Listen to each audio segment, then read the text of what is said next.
Hello friends, कैसे हैं आप सब। उम्मीद है आप सभी बहुत अच्छा होंगे। Study with Vijay Diwan YouTube channel पर आप सभी का स्वागत है। दोस्तों, आज के इस लेक्चर में हम देखने वाले हैं 2014 यूपीएससी जो प्रीलिम्स पेपर है, उस पेपर में जो इकोनॉमिक्स के क्वेश्चंस है, वो वाले जो क्वेश्चंस हैं हम इस वाले लेक्चर में हम डिस्कस करने वाले हैं। हम इसमें देखेंगे कि किस तरीके से जो है यूपीएससी में इकोनॉमिक्स से क्वेश्चन पूछे जाते हैं। दोस्तों, हम इस जो नया इनिशिएटिव है, इसमें हम 2014 से लेकर 2022 तक जो भी लेटेस्ट प्रीलिम्स हुआ है यूपीएससी में, वहाँ तक जो है हम इकोनॉमिक्स के सारे क्वेश्चंस, उसके बाद में जियोग्राफी, हिस्ट्री, पॉलिटी और एंड अदर्स एनवायरनमेंट के टॉपिक्स, साइंस टेक, इन सारे जो हैं इनके एमसीक्यूज टाइप जो है एक लगातार क्रोनोलॉजी ऑर्डर में लेके आएंगे, ताकि दोस्तों जो है आप सभी जो है अपनी तैयारी, मेंस की तैयारी के साथ साथ जो है आपकी प्रीलिम्स की तैयारी भी हो। और 28 मई 2023 का तो आप सभी को इंतजार ही है, तो आप जो है अपने मेंस के साथ में अपने जो है प्रीलिम्स की स्ट्रेटजी बनाकर भी चलिए और दोनों को साथ में जो है तैयारी करते रहिए, जिससे कि क्या हो कि सिलेक्शन जो है आपका सिलेक्शन पक्का हो जाए। आप जो है अच्छे से इन दोनों चीज़ों को करेंगे तो निश्चित ही आप जो है आपकी मेहनत रंग लाएगी और आप जो है अच्छे से जो है अपनी लाइफ एंजॉय कर पाएंगे। तो दोस्तों, बिना किसी देरी के ये वीडियो जो है शुरुआत करते हैं।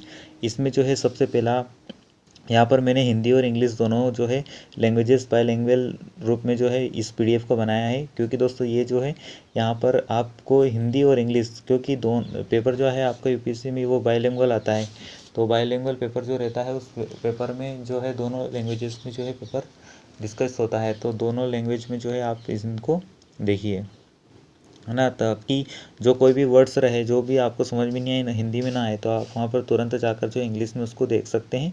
तो कि इंग्लिश लेवल थोड़ी, इंग्लिश तो आपको प्रॉपर थोड़ी बहुत आनी चाहिए कि आप जो है केवल बोल नहीं पाए लेकिन समझ में आ जानी चाहिए। तो इतनी आपको इंग्लिश जो है पेपर, इंग्लिश के लिए भी आपको पेपर होता ही है, जो क्वालिफाइंग पेपर होता है यूपीएससी में, तो थोड़ा सा उसकी प्रैक्टिस करते रहिए साथ में, तो इंग्लिश तो आपको काम ही आएगी। तो चलो दोस्तों, शुरू करते हैं।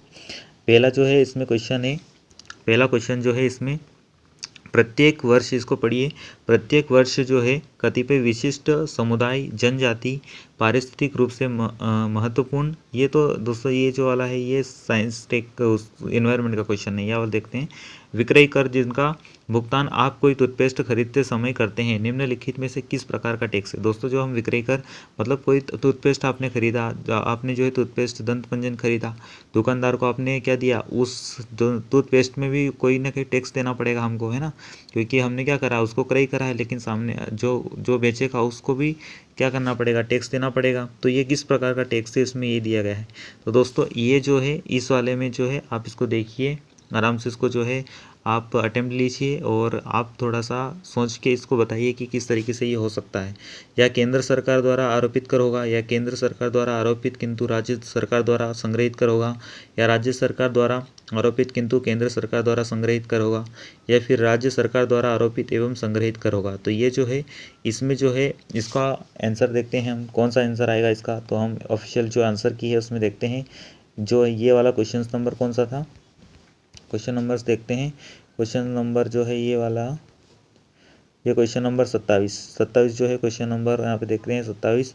दोस्तों, ये यहाँ पर है 27 का जो है डी, तो 27 का जो है आंसर डी आएगा। दोस्तों, यहाँ पर जो है देख सकते हैं आप, यहाँ पर ये जो 27वां क्वेश्चन है, यहाँ पर इसका आंसर जो आएगा डी आएगा, क्योंकि राज्य सरकार द्वारा आरोपित और संग्रहित कर, जो राज्य सरकार रहेगी, जो भी व्यक्ति जो है उस चीज़ को, टूथपेस्ट को बेचेगा, उसको भी टैक्स देना पड़ेगा, है ना, सरकार, क्योंकि मैन्युफैक्चरिंग सारी चीज़ें जो है बन के आती है, फैक्ट्री से बन के आती है, फिर फैक्ट्री में भी टैक्स देना पड़ता है जो व्यापारी, फिर जो जो माल ग्राहक होता है, जो उसको क्या करता है, परचेस करता है, वो किसी को सेल करेगा तो भी जो बदले में उसको क्या टैक्स देना पड़ेगा। तो ये जो है सारा करे, ये जो कलेक्शन कौन करता है टैक्स का, तो ये जो है राज्य सरकार करती है। तो इसका जो सही ऑप्शन जो है ऑप्शन डी आएगा।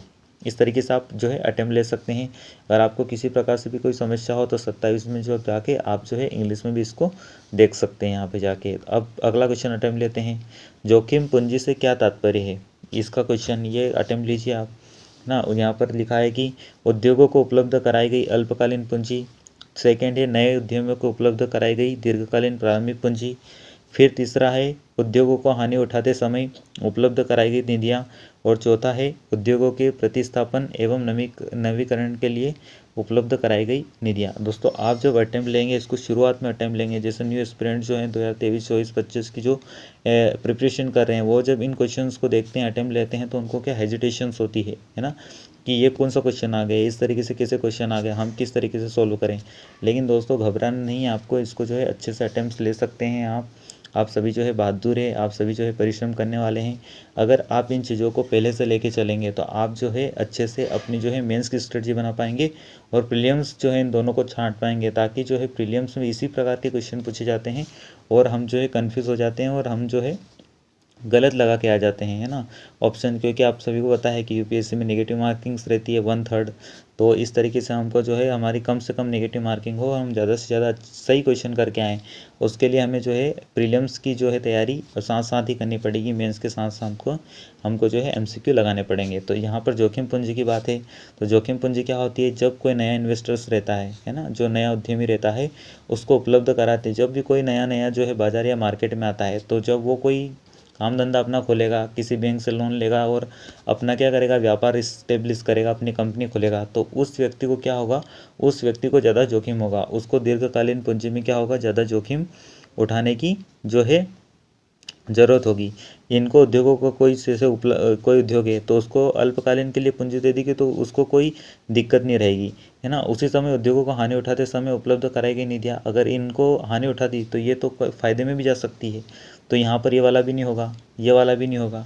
उद्योगों के लिए प्रतिस्थापन एवं नवीनीकरण के लिए उपलब्ध कराई गई निधियाँ, तो उद्योगों को एक स्थान से दूसरे स्थान पर जो क्या करना है, रिप्लेस करना है, एक स्थान से दूसरे स्थान पर ले जाना है, तो भी इस तरीके से कोई जोखिम नहीं होगा। लेकिन दोस्तों अगर कोई नया व्यक्ति जब बाज़ार में आता है और अपनी कंपनी इस्टेब्लिश करता है, अपना प्रोडक्ट जो है सेल करता है, या उस मानो कि उसकी जो है कंपनी चली नहीं, तो क्या होगा सर, जो बैंक जिससे उसने लोन लिया है दीर्घकालिक रूप में, उस बैंक को तो नुकसान उठाना पड़ेगा। तो इसके कारण जो है ये जो है यहाँ पर जो है आप देख सकते हैं कि बी वाला जो है इसका सही आंसर ये वाला रहेगा। तो अब देखते हैं आंसर की में देखते हैं कि कौन सा क्वेश्चन सही है।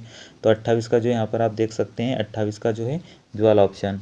चलते हैं अब नेक्स्ट जो है क्वेश्चन की ओर, है ना। नेक्स्ट क्वेश्चन को देखते हैं यहाँ पर, 12वीं पंचवर्षीय योजना का मुख्य उद्देश्य क्या था। दोस्तों जो पंचवर्षीय योजना आप सभी को पता है कि 1951 में जो है हमारे यहाँ पर योजना आयोग का गठन किया गया था।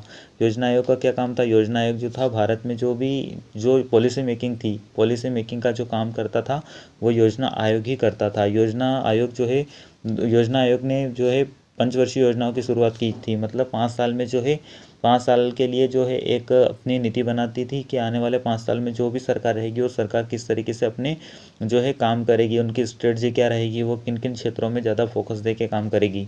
उसी प्रकार से जो 12वीं पंचवर्षीय योजना है दोस्तों, तो ये इसके टाइम पीरियड जो है 2007 से 2012 तक था। आप सभी को पता है कि 12 पंचवर्षीय योजना का कार्यकाल ये है, आप इसको मतलब याद रखिए। और इसका जो उद्देश्य था वो क्या था, तो तीव्रतर, ढाणी और ज़्यादा समावेशी विकास, इसको अटेम्प्ट लेना।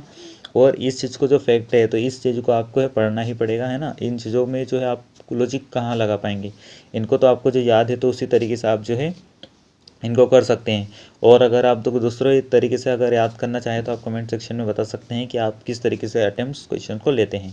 तो चलते हैं, आप देखते हैं कि जो आंसर की में क्या है 29 का, तो 29 जो है उसका आंसर जो है डी है ना। तो दोस्तों ये जो है यहाँ भी हमने भी अभी जो है डी वाला ऑप्शन टिक किया था, ठीक है। तीसवा जो क्वेश्चन है, भुगतान संतुलन के संदर्भ में निम्नलिखित में से किन में चालू खाता बनता है। अब दोस्तों भुगतान संतुलन, पेमेंट बैलेंस ऑफ पेमेंट क्या होता है, तो क्रय विक्रय, है ना। आयात निर्यात जो है, कितना आयात किया गया, कितना निर्यात किया गया, तो ये क्या होता है, भुगतान संतुलन इसको बोलते हैं। चालू खाता के बारे में जैसे क्या होता है, चालू खाता में बारे में आपने सब ने सुना होगा, लेकिन अधिकतर लोगों का क्या रहता है, सेविंग अकाउंट्स रहता है। चालू खाता जो रहते हैं, जो भी व्यापारी वर्ग रहता है, जो भी मतलब बड़े बड़े जो इन्वेस्टर्स रहते हैं, जो मतलब व्यापारी लोग रहते हैं, वो चालू खाता जो है खुलवाते हैं। इसमें जो है लेन देन रहता है वो डेली बेसिस पे होता है और इसमें जो इंटरेस्ट सबसे कम प्राप्त होता है। तो चालू खाता में क्या होगा कि चालू खाता जो है उसमें व्यापार संतुलन, इसमें बोला गया है कि भुगतान संतुलन के संदर्भ में निम्नलिखित में से किन से चालू खाता बनता है। तो विदेशी संपत्तियाँ, विदेशी लोग जो है भारत में इन्वेस्ट करते हैं, तो चालू खाते में करते हैं क्या, नहीं करते हैं। तो इस तरीके से आप थोड़ा सा देख सकते हैं। अगर आपको पता होगा, आपने जो है वर्ल्ड बैंक के बारे में पढ़ा होगा या IMF के बारे में थोड़ा बहुत आपको जानकारी होगी, तो आपको पता होगा कि SDR जो है वो कौन करता है जारी, तो वो है जो है IMF करता है। इस तरीके से जो है आप चौथा वाला जो ऑप्शन है इसको एलिमिनेट कर सकते हैं। फिर व्यापार संतुलन वाला आ जाता है कि व्यापार संतुलन क्या होता है। तो व्यापार संतुलन जो है वो चालू खाते के माध्यम से होता है ना, जो पैसे निकालते हैं उसका व्यापार उससे करते हैं। तो व्यापार संतुलन जो है आपको थोड़ा बहुत मतलब ऐसा सोच सकते हैं कि जो है पहला ऑप्शन सही मान लेते हैं। विदेशी परिसंपत्तियों की बात करते हैं कि विदेशी परिसंपत्तियाँ जो है चालू खाते में आती है, नहीं, विदेशी संपत्तियाँ जो है चालू खाते में नहीं आती, तो ये वाला भी एलिमिनेट कर देते हैं, है ना। दूसरा हो गया, चौथा हो गया, आप 50% आपके चांस बन गए हैं, क्योंकि इन दोनों में से फर्स्ट और जो A और C दोनों में एक तो है, तो एक तो कंफर्म हो ही जाइए, है ना। और जो C वाला है अदृश्यों का संतुलन, तो दोस्तों ये वाला जो है ये हो सकता है। तो अदृश्यों का संतुलन, इस तरीके से 1 और 3 जो है आपका सही आंसर होगा। तो यहाँ पर तीसरा जो क्वेश्चन है उसको देख लेते हैं। तीसरे क्वेश्चन का जो सही आंसर क्या है, तो तीसरे का जो है 13 का C है। तो यहाँ पर देख सकते हैं दोस्तों, इस तरीके से जो क्वेश्चंस की प्रैक्टिस मैंने भी करी है। किसी प्रकार में आपको कोई सुझाव हो तो आप कमेंट सेक्शन में, आपका भरपूर स्वागत है। आप और अच्छी तरीके से बता सकते हैं कि आप किस तरीके से क्वेश्चंस को सॉल्व करते हैं, ताकि नेक्स्ट वाले वीडियो में हम उस ट्रिक को भी ध्यान में रखें और अपने जो है तैयारी को अच्छे से ले जाते चलें, ताकि जो है अच्छे से हम प्रीलिम्स एग्जामिनेशन जो है क्वालिफाई कर पाएँ और मेंस की जो एग्जामिनेशन देने का हमको मौका प्राप्त हो। अब 31वां क्वेश्चन देखते हैं। सीमांत स्थायी सुविधा दर तथा निवल मांग और सावधि देयता है। पदबंध कभी कभी समाचार में आते रहते हैं, उनका प्रयोग किससे संबंधित है। तो सीमांत स्थायी सुविधा दर ये क्या होती है, तो मार्जिनल स्टैंडिंग फैसिलिटी रेट, यहाँ पर इंग्लिश में आप देख सकते हैं, है ना, इंग्लिश और हिंदी दोनों दिया है, इनमें जाकर भी आप देख सकते हैं। और एक है net demand and time liabilities. तो ये जो टर्मिनोलॉजी है ये किससे रिलेटेड है, तो युद्ध कौशल से रिलेटेड है, संचार से रिलेटेड है, कृषि से रिलेटेड है या बैंक से रिलेटेड है।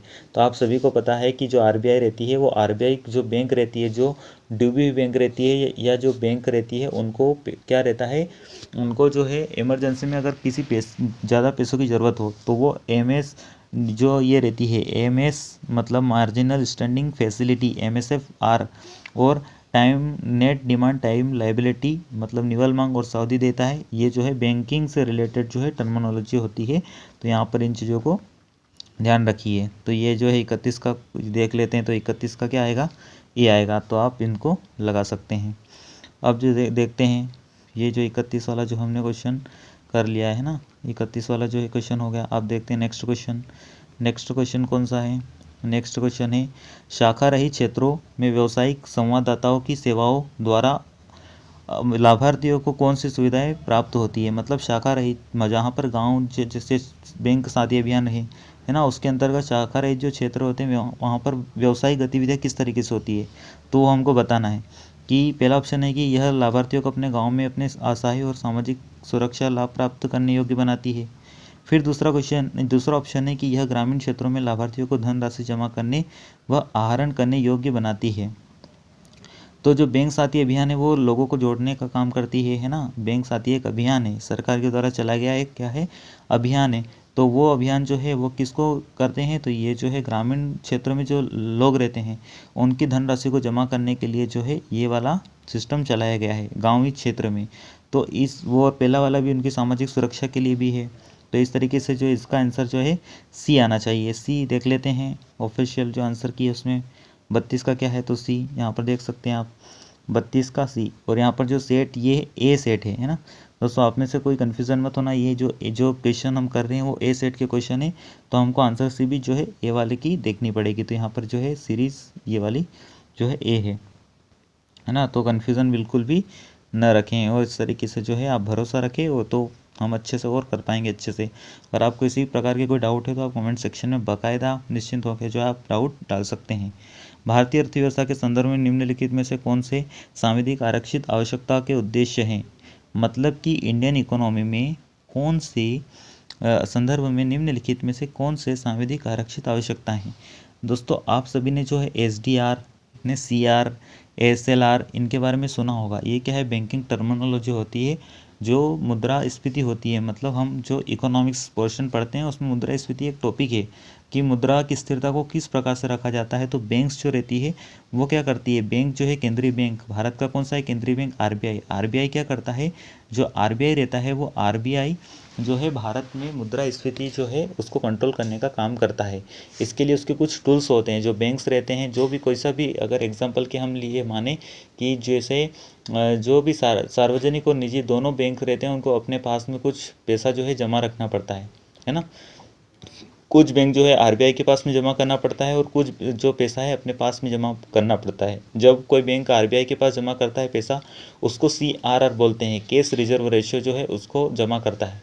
और एसएलआर जो रहता है, स्टैट्यूटरी लिक्विडिटी रेशियो, ये अपने पास रखता है। ये जो है एसएलआर, ये जो है रुपये में हो सकता है, सोना चांदी गोल्ड्स जो है इनमें भी हो सकता है। तो ये जो है ये जो क्या है, ये जो है इस तरीके की टर्मिनोलॉजी होती है जो इकोनॉमिक्स में यूज़ होती है। तो यही ये क्वेश्चन पूछा गया कि सांविधिक आरक्षित आवश्यकता के उद्देश्य क्या है। तो इसमें पहला ऑप्शन है केंद्रीय बैंक को बैंकों द्वारा निर्मित की जा सकने वाली अग्रिम राशियों पर नियंत्रण रखने की सक्षमता प्रदान करना।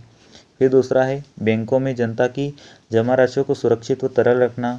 फिर तीसरा है व्यावसायिक बैंकों के अत्यधिक लाभ कमाने से रोकना। फिर चौथा है बैंकों को दिन प्रतिदिन की आवश्यकताओं को पूरा करने के लिए पर्याप्त कोड नकदी रखने को बाध्य करना। अब दोस्तों अगर इसमें देखेंगे आप, तो बैंकों में जनता की जमा राशियों सेकंड वाला देखते हैं कि बैंकों में जनता की जमा राशियों को सुरक्षित व तरल रखना। इसके लिए और बैंकिंग्स के टूल्स हो सकते हैं, लेकिन आरक्षित जो है ये बैंकों को नियंत्रित रखने का काम करता है, मुद्रास्फीति को नियंत्रित रखने का काम करता है। तो ये वाला ऑप्शन तो बिल्कुल ये तो नहीं आएगा। तो यहाँ पर दो ऑप्शन देख सकते हैं, एलिमिनेशन में दो वाला ऑप्शन जो है आप काट सकते हैं।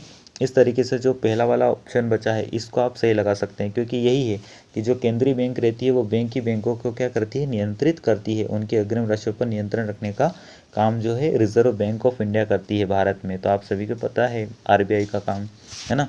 मुद्रास्फीति क्या करती है, मुद्रास्फीति को नियंत्रित करने का काम भी जो है आरबीआई का है। इस तरीके से जो है हमने इकोनॉमिक्स के जो है क्वेश्चंस देख लिए हैं। दोस्तों आई होप आपको ये वीडियो पसंद आया। अगर वीडियो पसंद आए तो वीडियो को लाइक करें, शेयर करें, और आप किसी प्रकार का डाउट हो तो कमेंट सेक्शन में आप लिख सकते हैं। और इसी प्रकार जो है आप चैनल को सब्सक्राइब कर लीजिएगा अगर नहीं करा हो तो। मिलते हैं नेक्स्ट वीडियो में, तब तक के लिए नमस्कार, खुश रहिए और अपनी पढ़ाई को अच्छे से करिए। ठीक है, नेक्स्ट वीडियो में हम 2015 यूपीएससी प्रीलिम्स पेपर को डिस्कस करेंगे, उसमें भी हम इकोनॉमिक्स के क्वेश्चंस डिस्कस करेंगे। Thank you.